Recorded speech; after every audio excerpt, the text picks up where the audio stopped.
उपमुख्यमंत्री एकनाथ शिंदेंच्या अचानक दिल्ली दौऱ्यावरती तर्कवितर्क तर खूप लढवले जात आहेत। शिंदेंची गुपचूप जी भेट होती, जो दौरा होता, या दौऱ्यामध्ये अमित शहा, नितीन गडकरी, राजनाथ सिंग यांची भेट घेतल्याची माहिती आहे। महापालिका निवडणुका, ठाकरे बंधूंच्या एकत्र येण्यावरती सुद्धा चर्चा झाल्याची माहिती मिळते।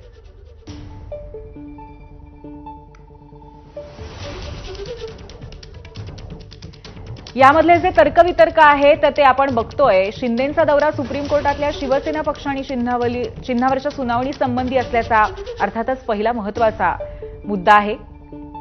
राष्ट्रीय कार्यकारिणीच्या बैठकीनंतर राष्ट्रीय स्तरावरील बदलासाठी अन्य राज्यप्रमुखांच्या चर्चेसाठी हा दौरा असावा असंही म्हटलं जात आहे। स्थानिक स्वराज्य संस्थांच्या निवडणुकांवरती भाजपच्या केंद्रीय नेत्यांसोबत चर्चेसाठी हा दौरा होता। ठाकरे बंधू एकत्र आल्यामुळे महायुतीला किती फटका बसू शकतो यावर चर्चेसाठी दौरा होता।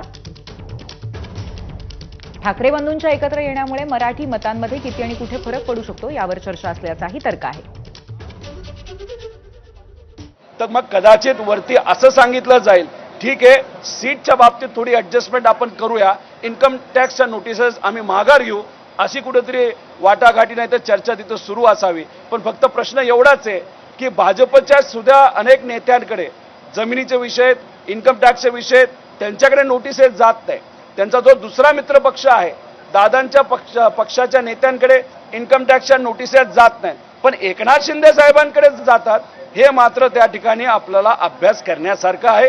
कदाचित मुंबईचं इलेक्शन नाही तर एकनाथ शिंदे साहेबांची ताकद कुठेतरी कमी करण्याचा प्रयत्न हा भाजपकडनं होतोय, असं कुठेतरी चित्र आता आपल्या सगळ्यांना बघायला मिळायला लागलेलं आहे।